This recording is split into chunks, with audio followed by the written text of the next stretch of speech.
Even without doing any activity, you can still manifest what you want. If you organize these 4 dimensions in one direction and keep it unwavering in that direction for a certain period of time, now he believes Shiva will do it for him and it will happen. So is Shiva going to come and build your house? No, I want you to understand, God will not lift his little finger for you. What has not happened till now on this planet can happen tomorrow. Human beings are capable of making it happen tomorrow.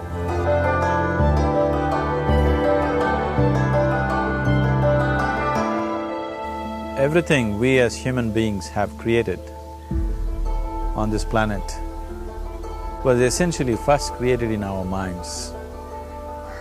All that you see, which is human work on this planet, first found expression in the mind, then it got manifested in the outside world.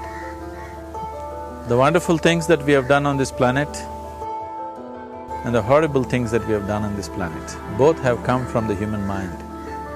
So if we are concerned as to what we create in this world, it's extremely important that first of all we learn to create the right things in our mind. How we keep our minds? If we do not have the power to keep our minds the way we want it, what we create in the world is also going to be very accidental and haphazard. So learning to create our minds the way we want is the basis of creating the world the way we want. There is a wonderful story in the yogic lore. On a certain day, a man took a walk. He went for a long walk. Accidentally, unawares, he walked into paradise. Fortunate, isn't he? He just took a walk and he landed up in paradise. After this long walk, he felt little tired. So he thought, oh, I'm tired, I wish I could rest somewhere. He looked around, there was a nice tree, underneath which there was very cushiony grass. So it was inviting. He went and put his head down there and slept. After a few hours, he woke up, well rested, and he thought, oh, I'm well rested, but I'm feeling hungry, I wish I had something to eat. And he thought about all the nice things that he ever wanted to eat in his life. And instantly, all those things appeared in front of him. You need to understand, there the service is like that. Hungry people don't ask questions. Food came and he ate. Stomach became full. Then he thought, oh, my stomach is full, I wish I had something to drink. All the nice things that he ever wanted to drink, he thought about it and all of them just appeared in front of him. Drinking people also don't ask questions, so he drank. Now with a little bit of alcohol in him, you know Charles Darwin told you, all of you are monkeys, your tail fell away. Not me, Charles Darwin told you that you were all monkeys and your tail fell away and then you became human. Yes, definitely the tail fell away. But the monkey, in yoga, we always refer to an unestablished mind as markata, which means a monkey. Why we are referring to the mind as a monkey is, what are the qualities of a monkey? One thing about a monkey is, it's unnecessary movement. And another thing about the monkey is, if I say you're monkeying somebody, what does it mean? Imitation. Monkey and imitation have become synonymous. So these two essential qualities of a monkey are very much the qualities of an unestablished mind. Unnecessary movement, you don't have to learn it from the monkey, you can teach it to the monkey. And imitation is full-time job of the mind. So when these two qualities are on, a mind is referred to as a monkey. So this monkey became active within him. He just looked around, thought, what the hell is happening here? I asked for food, food came. I asked for drink, drink came. There must be ghosts around here. and ghosts came. Oh, the ghosts have come, they're going to surround me and torture me, he thought. Immediately the ghosts surrounded him and started torturing him. Then he started screaming in pain and said, oh, they're going to kill me, and he died. Just now he said he's a fortunate being. The problem is he was sitting under a kalpavriksha or a wishing tree. He asked for food, food came, he asked for drink, drink came, he asked for ghost, ghost came, he asked for torture, torture came, he asked for death, death happened. Now don't go looking for these kalpavrukshas in the forest. You can barely find a tree these days. A well-established mind, a mind which is in a state of samyukti, is referred to as a kalpavriksha. If you organize your mind to a certain level of organization, it in turn organizes the whole system. Your body, your emotion, your energies, everything gets organized in that direction. Once all these four dimensions of you, your physical body, your mind, your emotion and the fundamental life energies are organized in one direction. Once you are like this, anything that you wish happens without even lifting a little finger actually.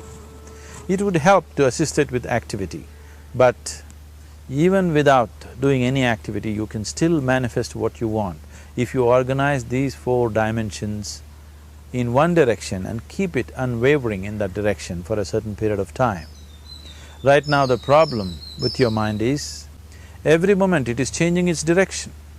It is like you want to travel somewhere and every 2 steps if you keep changing your direction, the question of you reaching the destination is very remote unless it happens by chance.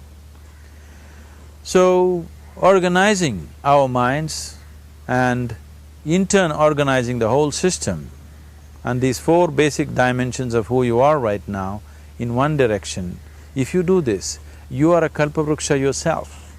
Anything that you wish will happen. But right now, if you look at your lives, everything that you have wished for till now, if it happens, you have finished. Everything and everybody that you have desired for, if all of that lands up in your house today, could you live with that? Once we're empowered like this, it's very important that our physical action, emotional action, mental action and energy actions are controlled and properly directed. If it is not so, we become destructive, self-destructive. Right now, that is our problem.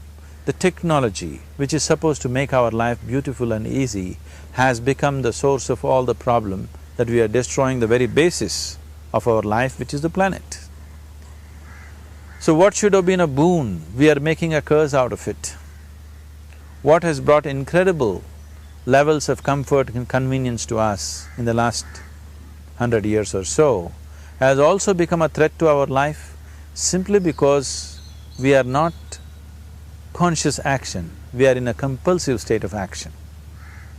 So organizing our minds fundamentally means moving from a compulsive state of activity to a conscious state of activity. You might have heard of people for whom they asked for something and beyond all expectations it came true for them. Generally this happens to people who are in faith.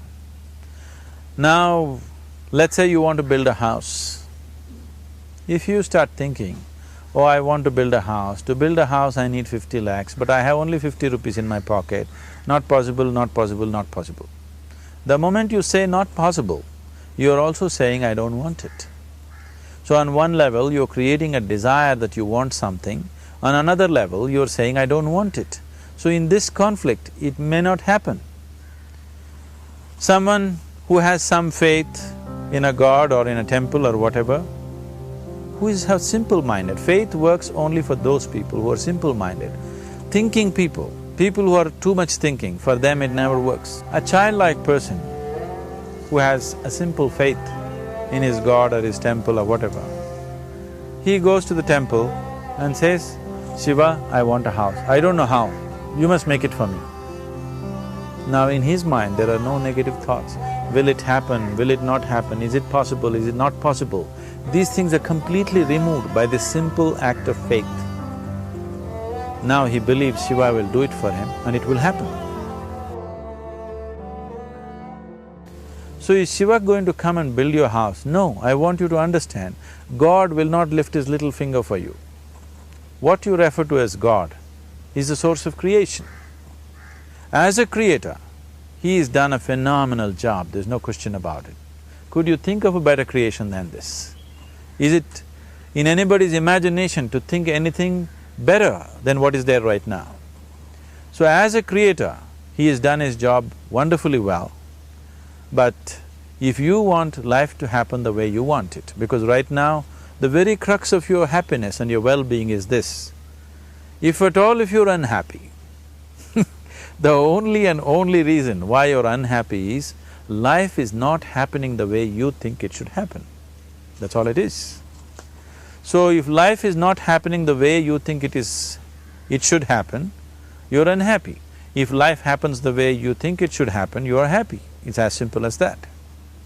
So if life has to happen the way you think it should happen, first of all, how you think, with how much focus you think, how much stability is there in your thought, and how much reverberance is there in the thought process will determine whether your thought will become a reality or is it just an empty thought.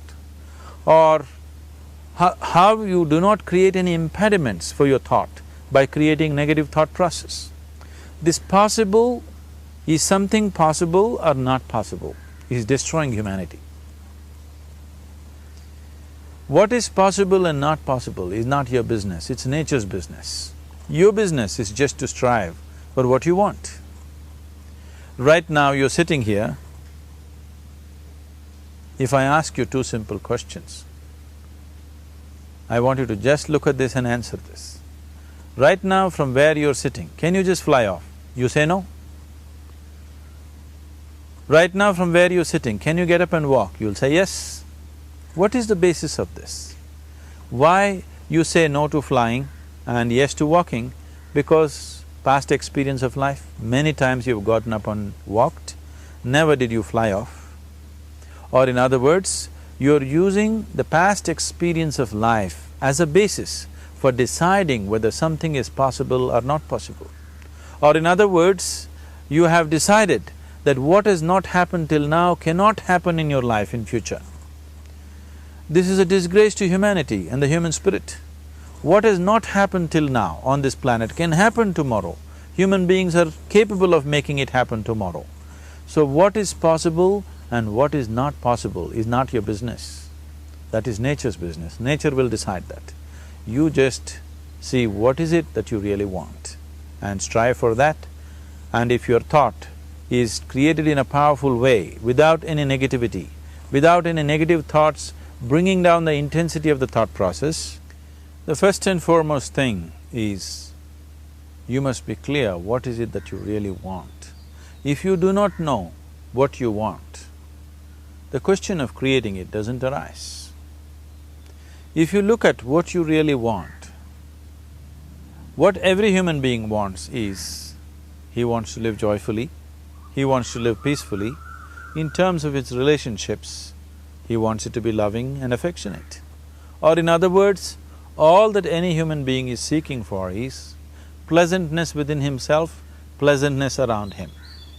This pleasantness, if it happens in our body, we call this health and pleasure. If it happens in our mind, we call this peace and joy. If it happens in our emotion, we call this love and compassion. If it happens in our energy, we call this blissfulness and ecstasy. This is all that a human being is looking for. Whether he is going to his office to work, he wants to make money, build a career, build a family, he sits in the bar, sits in the temple, he is still looking for the same thing. Pleasantness within, pleasantness around.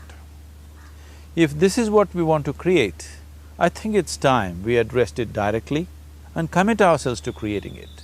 So you want to create yourself as a peaceful human being, joyful human being, loving human being, a pleasant human being on all levels. And do you also want a world like this? A peaceful world, a loving world, a joyful world? No, I want greenery, I want food. When we say a joyful world, that means everything that you want has happened. So this is all that you're looking for. So all that you need to do is commit yourself to creating it, to create a peaceful, joyful and loving world, both for yourself and everybody around you. Every day in the morning, if you start your day with this simple thought in your mind, that today, wherever I go, I will create a peaceful, loving and joyful world. If you fall down 100 times in the day, what does it matter? For a committed man, there is no such thing as failure. If you fall down 100 times, 100 lessons to be learnt. If you commit yourself like this to creating what you really care for, now your mind gets organized. Once your mind gets organized, the way you think is the way you feel, your emotion will get organized. Once your thought and emotion is organized, your energies will get organized in the same direction. Once your thought, emotion and energies are organized, your very body will get organized. Once all these four are organized in one direction, your ability to create and manifest what you want is phenomenal. You are the creator in many ways. That which is the source of creation is functioning within you every moment of your life. It is just that, have you kept access to that dimension or not? Organizing the four basic elements of your life will give you that access. There are tools and technologies to do this. The whole science of yoga, the whole technology that we refer to as yoga is just about this, transforming yourself from being just a piece of creation to become a creator.